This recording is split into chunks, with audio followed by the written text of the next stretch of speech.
Today on TD Jakes. Did you ever say when I graduate that I will owe $155,000? I just did it. It was reckless. My credit's shot. You're carrying anger, she's carrying guilt. Why didn't you just tell her the truth? Are you the most angry about the debt or the deception? And later, I can't believe he wants to be a rock star after all these years. It's crazy at this time in his life. It's not going to make money, it's an investment. But you don't make an investment when you're already drowning. She's losing respect for you. It's about her need to feel secure with 3 children. Today, we are going to have a conversation. He has disappeared. You can stop this. Are you sorry? Oh, I'll tell you one thing. It's worth fighting. Look at that. Look at that. Look at who's cheering for you. The village is with you. Woo-hoo. Woo.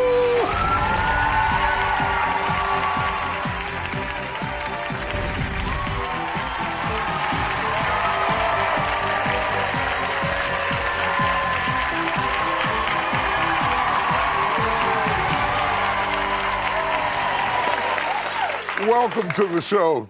On the surface, today's show may seem like it's about money, but you'll meet a mother and daughter who haven't spoken since the mother admitted signing her daughter's name to college loans and handed her almost $300,000 in debt.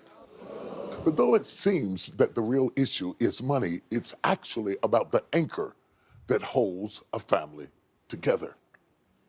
You see, we see families on TV and that sort of thing, and they look great, they look wonderful, they seem polished and nice. We see the neighbors next door, the grass cut and the flowers in the yard, we think everything's wonderful. But behind closed doors, family is really tough work.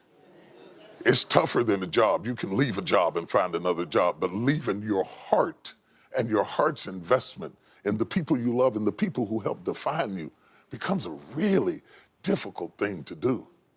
Ultimately, I love to hear people talk about functional and dysfunctional families.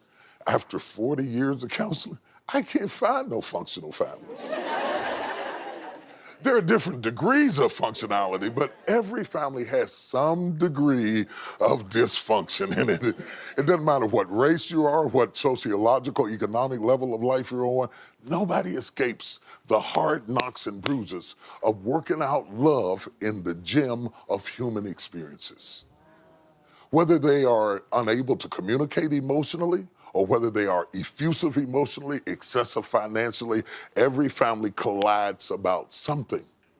The distinction between those who survive and those who do not is not how functional they are, it's how committed they are to the institution of family.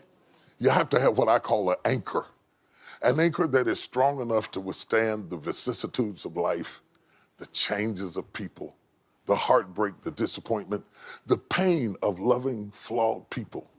That anchor will be tested, and depending on the strength of your ability to persevere, it determines whether you survive or not.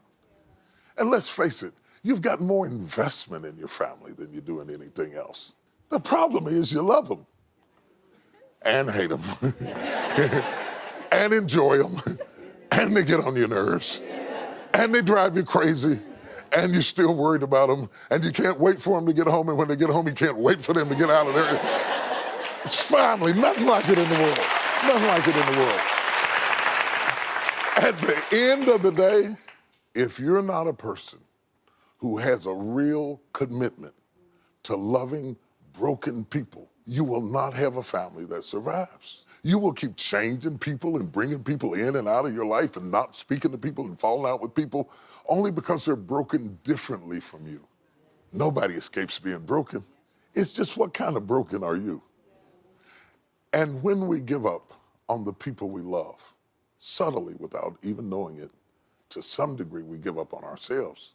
Because it's not just our DNA that connects us to people. It is in fact also our flaws, our human frivolities, our foolishness, our craziness, our tempestuous way of living life. It's what we have in common. And if you don't learn how to love people who are broken, you kind of give up on yourself. So today, what we're looking at is families in crisis. Homes that are pulled to the breaking point. Tempestuous winds blowing them backwards and forwards as they discover that mommy isn't the prettiest woman in the world, and daddy wasn't perfect, and my sister is jealous of me, and my brother gets angry at me, and the love of my life was so fine, but he cannot handle a checkbook. He's great with barbells, he's bad with money. He's wonderful with the pen and signing things, but he's not good with telling the truth. It really takes a long time to get to know people. And everything that you get to know about them is not wonderful. But it also says something about you when you give up on them. Because to some degree, every time we close the door on people we love, we're closing the door a little bit on ourselves. Because secretly, all of us want to know the same thing. If you knew who I really was, would you still love me?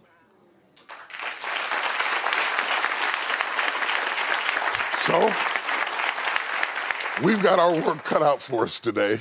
Are you ready for this? Yes. I'm ready. Let's get started. You're about to hear the harrowing tale of a mother and daughter. Take a look at this. 17-year-old Tristan had a dream to go to a prestigious college and get her degree. Fantasy became reality in a big way when her mom, Kay, told her not only had she been accepted into Loyola Marymount University, but she also had gotten a full ride. A scholarship would pay for her every school expense. Tristan wouldn't have to spend a dime. In 2009, she graduated with a degree in African American Studies. Tristan's future looked bright until her mother revealed a shocking secret. It devastated their relationship and left Tristan's future in ruins. Please welcome Kay and Tristan. So, I want to understand specifically, what did you find out that really blew your world apart? Well, I found out 6 months after I graduated. I go to her house and I check my mail and I get a nice envelope from LMU saying that I owed $155,000.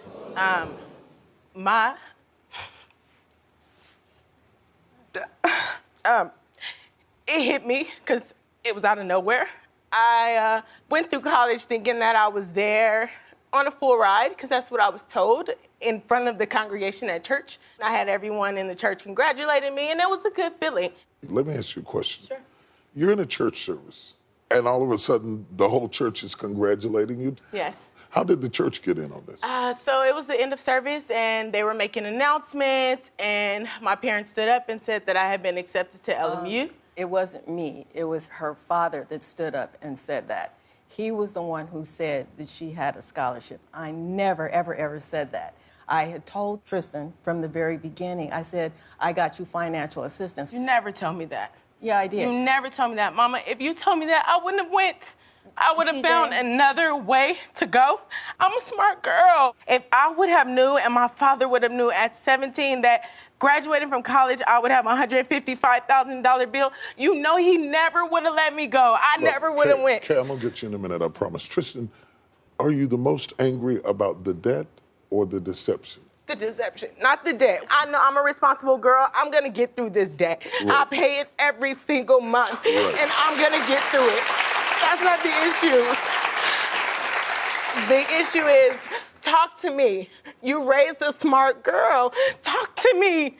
Tell me, Tristan, your mother had you signing papers to get additional loans. Correct. But you didn't know what you were signing. No, I graduated high school and started college at 17, so I was fairly young. And this is my mom. She said, these are papers for school. Okay, whatever. I'm just gonna sign it and go about my business and do my homework and get ready for prom. These papers that are shoved up under your hand, your signature's on the bottom. Yes.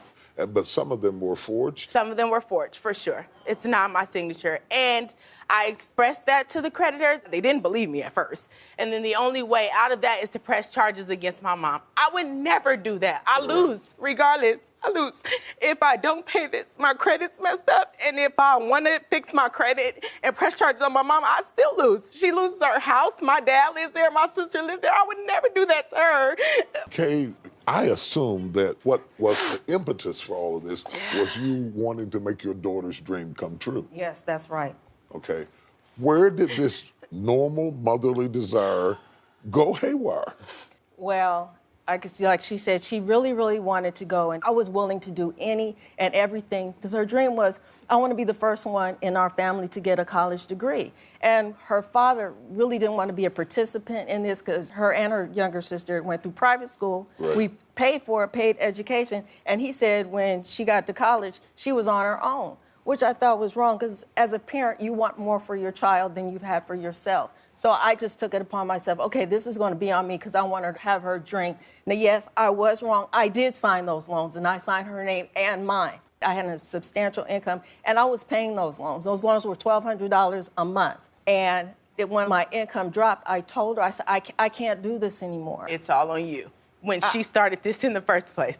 I and did. That's not fair. And that's true. It's not. And you're angry. Yes, I am. And I'm still. Because I'm forced to sit at a job all day. I don't want to sit at a desk. I want to dance, and I can't. Why did you deceive her in the first place? Why didn't you It just wasn't- tell her, you know, I'm your mother, I got your back, I'm going to be there for you? Why was it important to make her think that she had a free ride? I never made her think it was a free ride. That was her father did that. Did you But ever Kay, say Kay, when I graduate Kay. that I will owe $155,000? Do you still want to go? Did you ever say that? 'Cause No, as a parent, I don't have kids, but as a parent, I would never let my kid go through this. The same thing that I feel right now. Like, Mama, that's not fair. I want to dig a little bit deeper in this and try to begin to understand where this thing really went haywire, what you were thinking, and why you did what you did for somebody that you love. We'll be right back after this.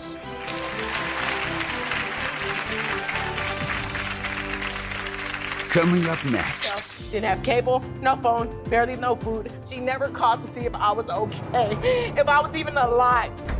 You will only heal the rift when you take ownership and she knows you get it. And later, You don't want to be 70 years old and regret. You don't want to look back at regret. You are arguing with the voices you are hearing in your head, sir.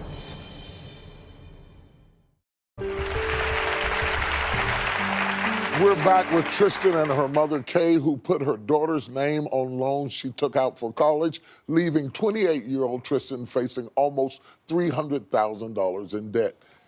Kay, I really want to understand, because I think in your heart somewhere you were really trying to do the right thing, and it just went crazy. I understand at the time that you signed for the loans, you had the job and you had enough income to be able to cover it.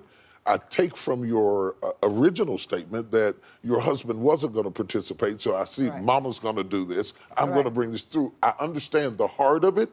I don't understand the head of it. Why didn't you just tell her the truth? I probably didn't tell her because my intention from the very beginning was for her to never have to pay for them.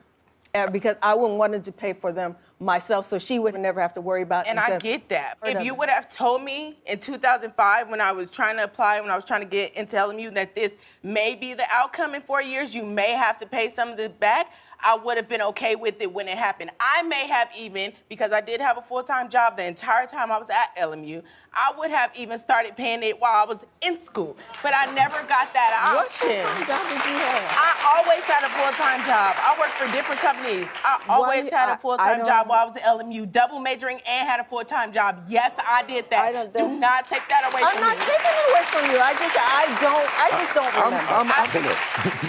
I'm confused. Why did your husband think that Tristan was getting a full